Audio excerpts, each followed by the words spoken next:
لكن إذا كنت مسلم لا تنسى اللايك لنعرف عدد المسلمين في هذا المقطع، ولا تنسى الاشتراك في القناة ومشاركة الفيديو حتى يستفيد الجميع.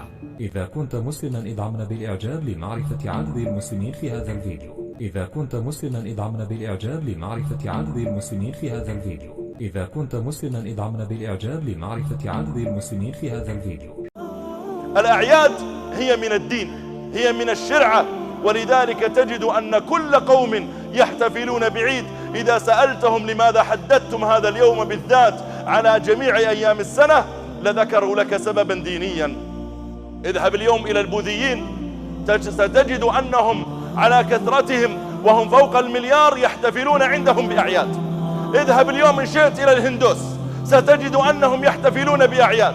اذهب إن شئت إلى بقايا المجوس ستجد أنهم يحتفلون بأعياد.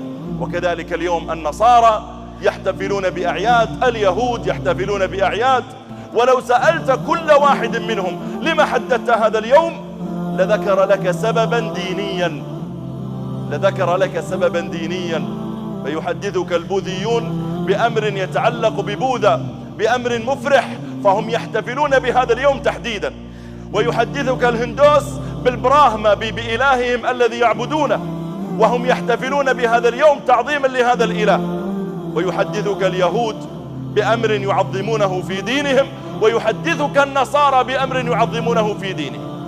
يحتفلون بعيد ميلاد ابن الرب كما يعتقدون. وقالت النصارى المسيح ابن الله، ادعوا أن الله تعالى اتخذ ولدا وأن هذا الولد نزل إليهم ليطهرهم من ذنوبهم، فهم يحتفلون بذلك. من جاء واشترك معهم في هذا الاحتفال ووقف معهم وصار يحتفل ويفرح معهم، يعمل حفلة عيد ميلاد لابن الرب، فمعنى ذلك أنه يشاركهم في شعيرة دينية، معناه أنه يشاركهم في شعيرة دينية. وربنا جل وعلا منعنا من أن نشابه الكفار في شيء من شؤونهم، فقال الله تعالى ولا تكونوا كالذين تفرقوا واختلفوا بعد ما جاءهم البينات. نهانا أن نكون مثل الذين تفرقوا واختلفوا. وقال سبحانه وتعالى ولا تكونوا كالذين قالوا سمعنا وهم لا يسمعون، عنا به أقواما معينين. وقال جل وعلا ولا تكونوا كالتي نقضت غزلها من بعد قوة أنكاثا. فنهانا الله تعالى عن مشابهتهم، فلا يجوز أن نشابههم في أعيادهم ولا أن نحتفل معهم فيها. إنها عباد الله فتنة كرة القدم، ولا ينبغي لأحد أن يفهم من قول فتنة كرة القدم أننا نحرم الرياضة أو نلغي فائدتها، بل إن فائدتها ومنفعتها مما لا يختلف فيه اثنان.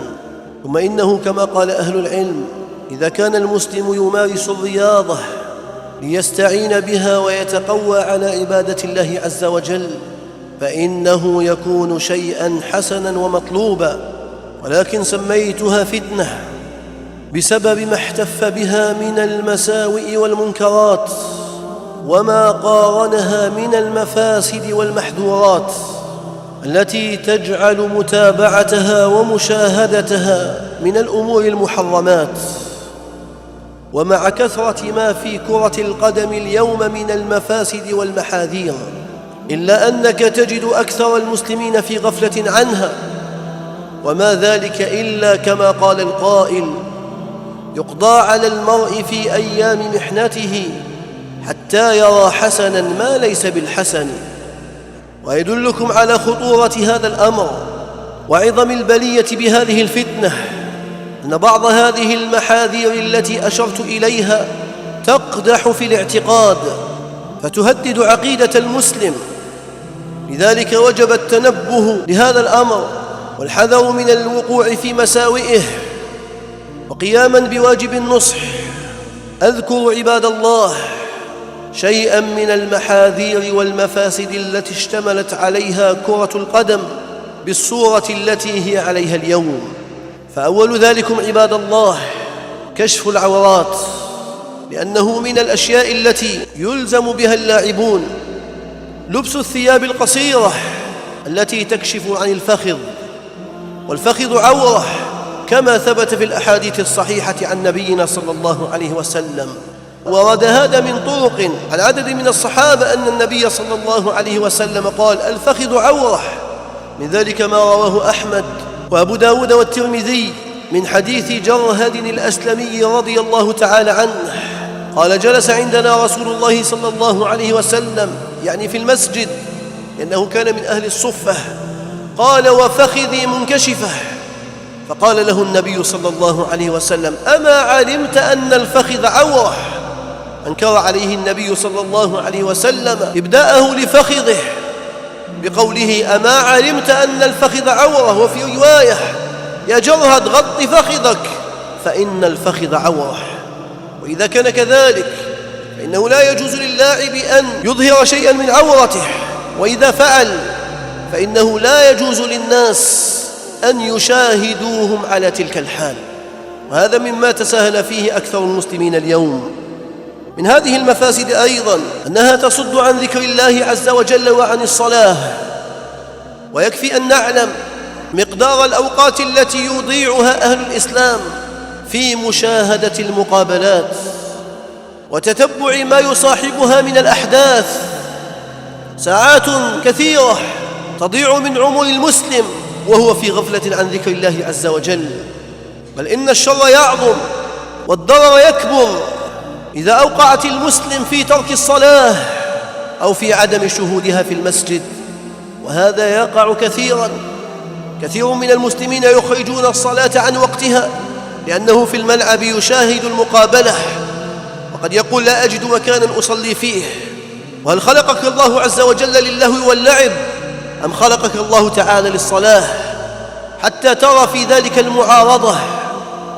في أوقات عدة نجد أن المساجد قد أقفرت من أهلها لأن الناس مشغولون بمتابعة مباراة مهمة كما يقولون، فلا تجد في المساجد من صفوف المصلين إلا القليل. ومن إضاعتها للأوقات وصدها عن ذكر الله وعن الصلوات أنك تجد من افتتن بها يبكر إلى الملاعب ما لا يبكره رواد المساجد، يأتون قبل وقت المقابلة بساعات طويلة ويبقى واقفا ينتظر، يتحمل الحر والبرد، كل ذلك من أجل أن يظفر بمكان في الملعب. أما الحرص على الصلاة وأما التبكير إليها، بل حتى التبكير إلى الجمعة، هذا افتقدناه عند أكثر المصلين للأسف الشديد. ومن مفاسدها أيضا عباد الله أنها سبب لإيقاع العداوة وحصول البغضاء بين أهل الإسلام، فنجد العداوة والبغضاء في اللاعبين، وهي كذلك موجودة بين المتابعين. بل إن كرة القدم قد صيرت أهل الإسلام شيعا وأحزابا، هذا يناصر الفريق الفلاني وينتصر له، وهذا يناصر الفريق الآخر وينتصر له، ثم تنشب العداوات بينهم بسبب هذا الولاء الباطل وهذه الدعوة الحزبية الجاهلية التي جاء نبي الإسلام صلى الله عليه وسلم بمحاربتها. بل إنك تجد الأخوين في البيت الواحد متعاديين، لأن هذا يناصر الفريق الفلاني وأخوه يناصر الفريق الآخر. وربنا عز وجل يقول في كتابه الكريم: ولا تكونوا من المشركين من الذين فرقوا دينهم وكانوا شيعا كل حزب بما لديهم فرحون. وقد تنشب هذه العداوات بين البلدين فيتراشق أهلهما بالطعون والسباب، ويبلغ الأمر في ذلك مبلغا خطيرا كما هو معلوم لكل ذي عينين. وفي أحيان كثيرة تنتهي المقابلات بمشاجرات بل بمضاربات تبدأ بين اللاعبين ثم تنتقل إلى الجماهير، ثم لا تسأل بعد ذلك عن مخلفاتها من الخسائر في الأموال والممتلكات، وتعظم الرزية وتشتد البلية لما تسفك بسببها الدماء وتزهق الأرواح. قبل شهرين فقط وقع في بلد إسلامي في إندونيسيا مجزرة كما يقال بسبب مقابلة في كرة القدم، سقط فيها 174 قتيلا، وأصيب فيها ما يقارب 200. هذا العدد الهائل من الأرواح يسفك لأي سبب عباد الله؟ لأجل هذه الكرة المشؤومة